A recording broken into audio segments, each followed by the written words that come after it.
আসসালামু আলাইকুম। প্রথমে জানিয়ে দিব আমাদের হাতে পাওয়া সর্বশেষ আপডেটগুলো। ক্ষমতা নিয়েই সৌদি আমিরাতের অস্ত্র বিক্রি স্থগিত করলেন বাইডেন।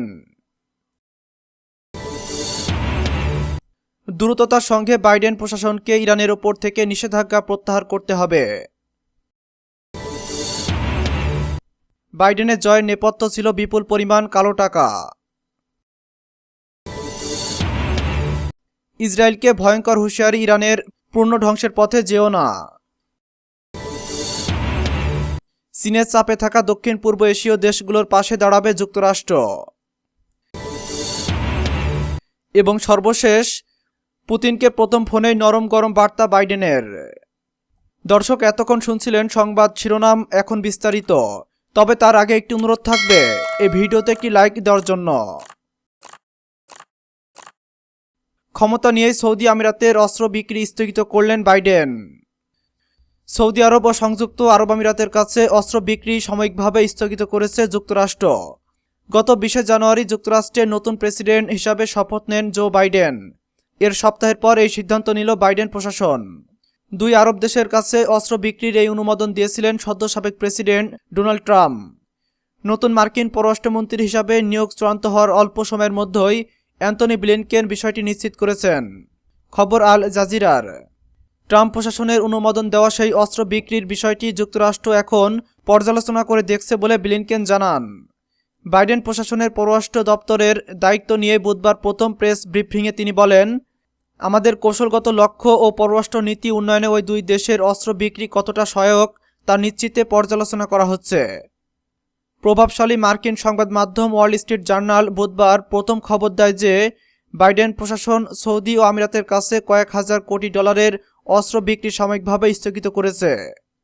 এসব অস্ত্রের মধ্যে ছিল আমিরাতের কাছে F-35 যুদ্ধ বিমান এবং সৌদি আরবের কাছে প্রিসিশন গাইডেড মিউনিশন মরণাস্ত্র, যা স্বল্প সময়ের মধ্যে চিহ্নিত টার্গেট ধ্বংস করে ফিরে আসে। নির্বাচনী প্রতিশ্রুতি অনুযায়ী প্রেসিডেন্ট বাইডেন যুক্তরাষ্ট্রের সঙ্গে সৌদি আরবের সম্পর্ক ফের মূল্যায়নে কাজ শুরু করার এক সপ্তাহ পর পদক্ষেপ আসল। অন্যদিকে দ্রুততার সঙ্গে বাইডেন প্রশাসনকে ইরানের ওপর থেকে নিষেধাজ্ঞা প্রত্যাহার করতে হবে। জাতিসংঘে নিযুক্ত ইরানের স্থায়ী প্রতিনিধি মাজিদ তাকতে রাভাঞ্চি বলেছেন, পরমাণু সমঝোতা থেকে বেরিয়ে যাওয়ার কারণে আমেরিকার প্রতি মানুষের যে বিশ্বাস ভঙ্গ হয়েছে তা পুনঃপ্রতিষ্ঠা করতে দ্রুততার সঙ্গে তেহরানের ওপর থেকে সমস্ত মার্কিন নিষেধাজ্ঞা প্রত্যাহার করতে হবে। দৈনিক নিউ ইয়র্ক টাইমসে লেখা এক মন্তব্য কলামে একথা বলেছেন ইরানের এই কূটনীতিক। মাজিদ তাকতে রাভাঞ্চি বলেন, নিষেধাজ্ঞা প্রত্যাহারের বিষয়ে কোনো রকমের বিলম্ব হলে তার অর্থ দাঁড়াবে বাইডেন প্রশাসন শত্রুতার নীতি অব্যাহত রাখতে চায় এবং পরমাণু সমঝোতায় ফিরে আসার ব্যাপারে তারা আন্তরিক নয়। মন্তব্য কলামে তিনি আরও বলেছেন, তার পূর্বসূরি ডোনাল্ড ট্রাম্প যে ক্ষতি করেছেন বাইডেন প্রশাসনকে তা পূরণ করতে হবে।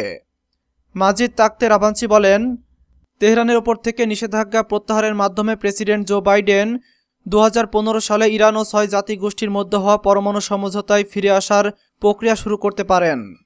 যদি তিনি তা করেন তাহলে তার অর্থ দাঁড়াবে বাইডেন প্রশাসন আন্তর্জাতিক সমাজের সঙ্গে আমেরিকার সম্পর্ক পুনঃস্থাপিত করতে চায়। একই সঙ্গে বাইডেন প্রশাসনকে দ্রুততার সাথে পরমাণু সমঝোতা পরিপূর্ণভাবে বাস্তবায়ন করতে হবে।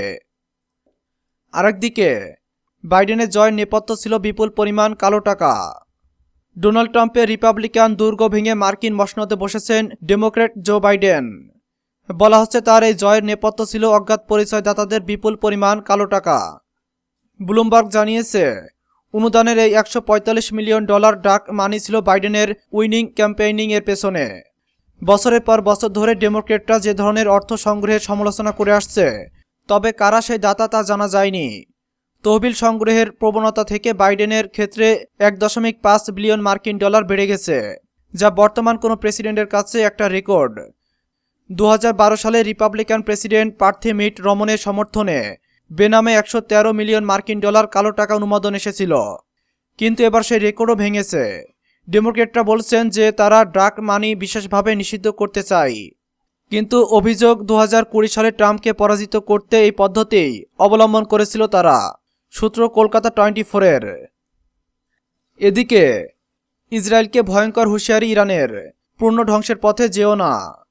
ইরানের সাবেক প্রতিরক্ষা মন্ত্রী এবং সর্বোচ্চ নেতার সামরিক উপদেষ্টা ব্রিগেডিয়ার জেনারেল হোসেন দেহকান ইরানে হামলা চালানোর ব্যাপারে ইহুদিবাদী ইসরায়েলকে ভয়ঙ্কর হুঁশিয়ারি দিয়েছেন।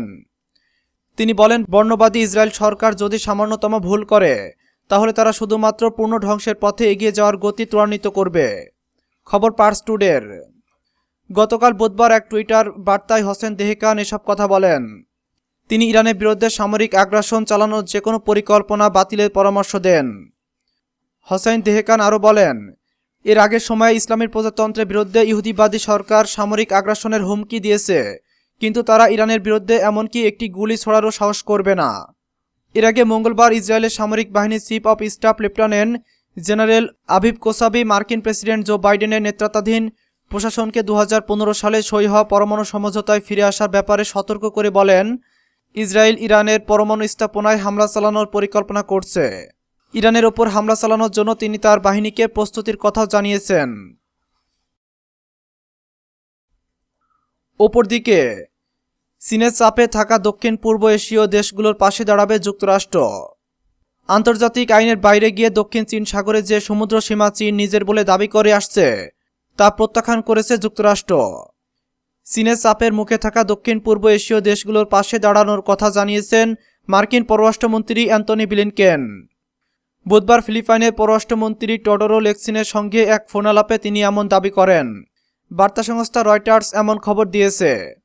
মার্কিন পররাষ্ট্র দপ্তর জানিয়েছে, দুই মিত্র দেশের মধ্যে দীর্ঘ সময়ের প্রতিরক্ষা চুক্তির প্রতি গুরুত্ব দিয়েছে অ্যান্টনি ব্লিনকেন।